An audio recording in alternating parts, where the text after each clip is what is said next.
نحمدو نصلی نستعین علی الکریم اما بعد فاعوذ باللہ من الشیطان الرجیم بسم اللہ الرحمن الرحیم۔ آج کی اس ویڈیو میں آپ کو ایسی 7 نشانیوں کے بارے میں بتانے جا رہی ہوں جو اس بات کی نشاندہی کرتی ہیں کہ آپ کے پاس غیر معمولی روحانی تحفہ ہے۔ اور یاد رہے یہ نشانیاں محض اتفاقات نہیں ہیں بلکہ آپ کی زندگی میں اپنے مقصد کو پہچاننے کے لیے اہم ہیں۔ جب آپ انہیں سنیں گے تو یقیناً اپنے تجربات پر غور کرتے ہوئے اپنے غیر معمولی سفر کو پہچان جائیں گے۔ تو میری ویڈیو کو اینڈ تک ضرور سنیے گا تاکہ آپ جان سکیں کہ وہ 7 نشانیاں کون سی ہیں اور کیا ان 7 نشانیوں میں سے کوئی نشانی ایسی بھی ہے جو آپ کے اندر موجود ہے۔ اللہ تعالیٰ فرماتے ہیں قرآن پاک میں، بے شک جو لوگ ایمان لائے اور نیک عمل کیے وہی بہترین ہے۔ آئیے آج اس راز سے پردہ اٹھاتے ہیں کہ آپ اپنے روحانی سفر میں کہاں کھڑے ہیں اور کیا آپ بھی ان خوش نصیبوں میں سے ہیں جنہیں اللہ نے چن لیا ہے۔ نمبر 1، کیا آپ اللہ سے وفادار ہیں اور اللہ کی موجودگی کا احساس آپ کو ہر وقت رہتا ہے؟ اگر ایسا ہے تو یہ ایک نشانی آپ کے لیے ہے۔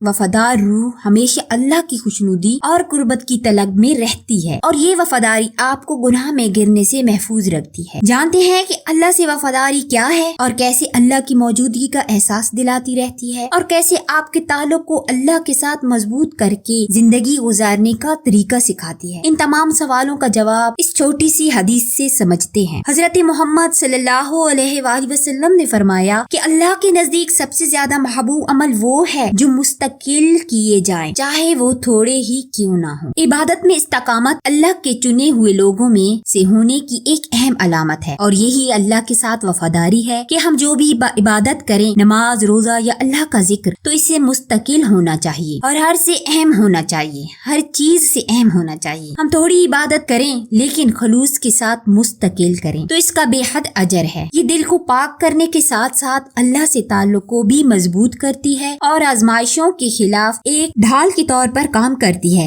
جس سے آپ اپنے ایمان میں مستقل رہتے ہیں۔ اللہ کے چنے ہوئے لوگوں کے لیے عبادت صرف ایک رسم نہیں بلکہ ایک زندگی بھر کا سفر ہے جو انہیں روحانی اور مستقل طور پر بلند کرتی ہے اور یہی اصل زندگی گزارنے کا طریقہ ہے۔ نمبر 2، ایک مومن کی زندگی میں احساس کا تصور مرکزی کردار ادا کرتا ہے۔ حضرت محمد صلی اللہ علیہ وآلہ وسلم سب سے زیادہ رحم دل اور سخی تھے، ہمیشہ ضرورت مندوں کی ضرورت پوری کرنے اور مدد کرنے کے لیے تیار رہتے تھے اور انہوں نے اپنی امت کو بھی ایسا کرنے کی ترغیب دی۔ آپ صلی اللہ علیہ وآلہ وسلم نے فرمایا، لوگوں میں سب سے بہتر وہ ہے جو دوسروں کے لیے سب سے زیادہ فائدہ مند ہو۔ لہٰذا جو لوگ چنے جاتے ہیں وہ دوسروں کی مدد کرنے کی گہری محبت اپنے اندر رکھتے ہیں۔ یہ دوسروں کی مدد کرنے کی فطری خواہش اکثر ہمدردی اور مہربانی سے پیدا ہوتی ہے جو اللہ سے جڑے دل والوں میں نظر آتی ہے، چاہے یہ صدقہ دینا ہو، مشورہ دینا ہو یا کسی مشکل وقت میں کسی کا ساتھ دینا ہو۔ آپ فطری طور پر دوسروں کے لیے سکون اور حمایت کا ذریعہ بنتے ہیں۔ یہ بے لوث خدمت آپ کے روحانی تعلق کی عکاسی کرتی ہے کیونکہ یہ آپ کی خواہش کو ظاہر کرتی ہے کہ آپ اسلام کی تعلیمات کو روزمرہ زندگی میں اپنانا چاہتے ہیں۔ آپ دوسروں کی مدد کر کے خوش ہوتے ہیں۔ اس بات کی پہچان اللہ کو خوش کرنے اور حضرت محمد صلی اللہ علیہ وآلہ وسلم کی مثال پر عمل کرنے کی ہے۔ آپ تسلیم کرتے ہیں کہ دوسروں کی خدمت بھی عبادت کی ایک صورت ہے اور اللہ کے انعام کے سوا کوئی اور چیز نہیں چاہتے۔ یہ نیت کا خالص ہونا اس بات کی نشانی ہے کہ اللہ نے آپ کو چن لیا ہے، جیسا کہ اللہ پاک قرآن مجید میں فرماتے ہیں، اور وہ کھانا کھلاتے ہیں اس کی محبت کے باوجود مسکین، غریب اور قیدی کو کہتے ہیں کہ ہم تمہیں صرف اللہ کی رضا کے لیے کھلاتے ہیں، ہم تم سے نہ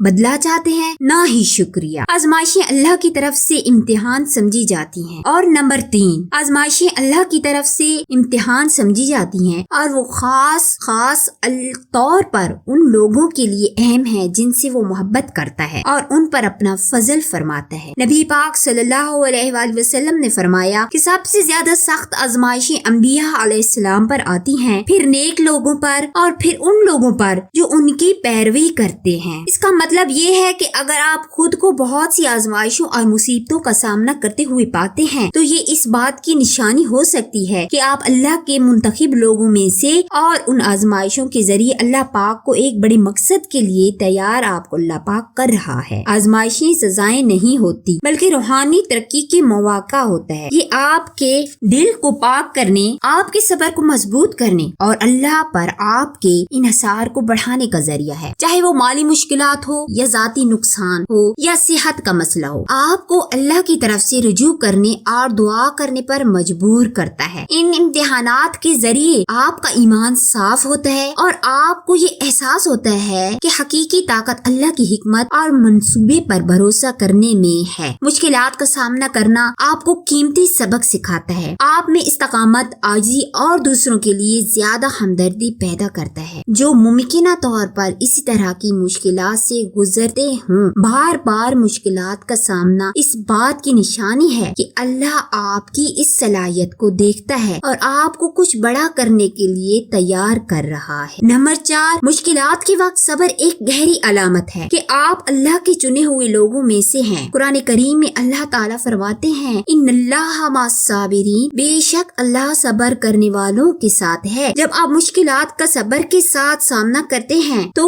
آپ کے اللہ پر اعتماد اور اس کی حکمت اور وقت پر آپ ایمان کو ظاہر کرتا ہے۔ مشکلات کا سامنا کرنا بھی کبھی بھی آسان نہیں ہوتا، لیکن جن لوگوں کا روحانی رجحان ہوتا ہے ان کے لیے یہ چیلنج اللہ کے ساتھ گہرے تعلق کے مواقع بن جاتے ہیں۔ اس کے علاوہ صبر اندرونی قوت کو فروغ دیتا ہے، آپ اپنے جذبات اور رد عمل کو مینج کرنا سیکھتے ہیں، نومیدی یا اداسی سے پرہیز کرتے ہیں، آپ نماز اور ذکر کی طرف رجوع کرتے ہیں، اپنے ایمان میں سکون تلاش کرتے ہیں۔ آخر کار مشکلات کے دوران صبر آپ کے اللہ کے منتخب لوگوں میں سے ہونے کی گواہی دیتی ہے۔ نمبر 5، ایک بہت ہی خوبصورت پہلو ہے اللہ کے چنے ہوئے بندوں کی زندگی کا، اور وہ ہے واضح روحانی بصیرت۔ یہ اندرونی رہنمائی اللہ کی طرف سے ایک تحفہ ہے جو آپ کو بغیر کسی بیرونی اثر کے صحیح اور غلط کو پوری طرح سمجھنے کی اجازت دیتی ہے۔ یہ شعور ایک بلند سطح ہے جو آپ کے فیصلوں اور اعمال کی رہنمائی کرتی ہے اور اکثر آپ کو اسلامی اقتدار کے مطابق انتخاب کرنے کی طرف لے جاتی ہے۔ یہ بصیرت محض ایک روحانی احساس نہیں ہے بلکہ آپ کی ایمان اور اللہ کی رہنمائی پر انحصار کا ایک گہرا تعلق۔ جب آپ مشکل فیصلوں یا اخلاقی مسائل کا سامنا کرتے ہیں تو آپ کا دل فطری طور پر اس راستے کی طرف مائل ہوتا ہے جو اللہ کو خوش کرتا ہے۔ یہ روحانی وضاحت آپ کو گناہ کے اعمال سے بچنے اور سیدھے راستے پر قائم رہنے میں مدد دیتی ہے، یہاں تک کہ جب آزمائشیں سامنے آئیں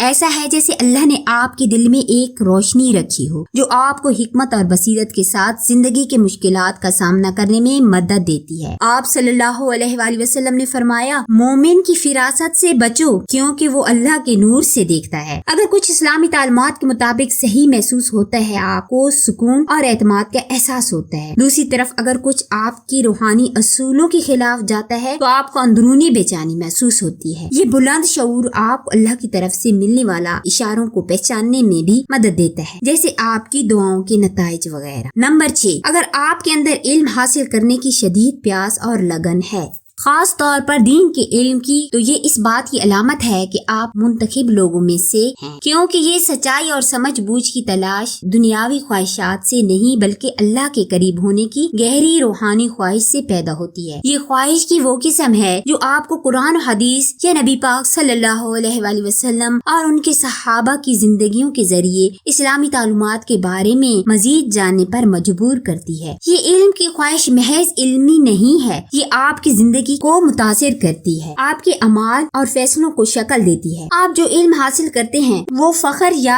علمی برتری کے لیے نہیں بلکہ حکمت حاصل کرنے، بہتر مسلمان بننے اور دوسروں کی مدد کرنے کے لیے حاصل کرتے ہیں۔ نبی پاک صلی اللہ علیہ وآلہ وسلم نے فرمایا، علم حاصل کرنا ہر مسلمان پر فرض ہے۔ جب آپ کا دل علم کی طرف مائل ہوتا ہے تو یہ اللہ کے فضل کی خاص علامات ہیں، کیونکہ علم کے ذریعے ہی حقیقی ایمان اور سمجھ بوجھ حاصل ہوتا ہے۔ جتنا زیادہ آپ سیکھتے ہیں اتنا زیادہ ہی آپ کو اللہ وسط اور اپنی کم علمی کا احساس ہوتا ہے۔ اس طرح منتخب لوگ دوسروں کے لیے روشنی کی مینار بن جاتے ہیں، سچائی اور سیدھے راستے کی طرف گامزن کرتے ہیں۔ نمبر 7، نبی پاک صلی اللہ علیہ وسلم نے امت میں باہمی اتصال کو یوں بیان کیا کہ مومنین کی مثال ان کی باہمی محبت، ہمدردی اور رحم دلی میں ایک جسم کی طرح ہے۔ جب اس کا ایک حصہ درد محسوس کرتا ہے تو پورا جسم درد محسوس کرتا ہے۔ ہے، یعنی اللہ کے چنے ہوئے لوگوں دوسروں کی فلاح و بہبود میں مثبت طور پر حصہ ڈالنے کے لیے آگے آگے رہتے ہیں۔ ان میں معاشرتی ذمہ داری کا مضبوط احساس ہوتا ہے، چاہے یہ آپ کا وقت دینے، خیراتی مقاصد کے لیے عطیات دینے یا صرف ایک اچھے ہمسائے ہونے کی صورت میں ہو۔ آپ معاشرت میں اپنا کردار ادا کرنے کی کوشش کرتے ہیں، چاہے وہ افراد کو متاثر کر کے یا وسیع تر معاشرت کو۔ یہ معاشرتی نقطہ نظر امت میں اتحاد اور ہمدردی کو فروغ دیتا ہے۔ یہ ہیں وہ 7 علامات۔ ان 7 علامات کو پہچاننا آپ کی ایمان کی شروعات ہے۔ اپنے خصوصی انعامات کو قبول کریں اور اللہ سے تعلق میں مضبوطی پیدا کریں۔ اگر آپ کو یہ ویڈیو پسند آئی ہو تو کمنٹ باکس میں ضرور بتائیے گا۔ اپنے اور اپنے پیاروں کا خیال رکھیے گا اور دعاؤں میں یاد رکھیے گا۔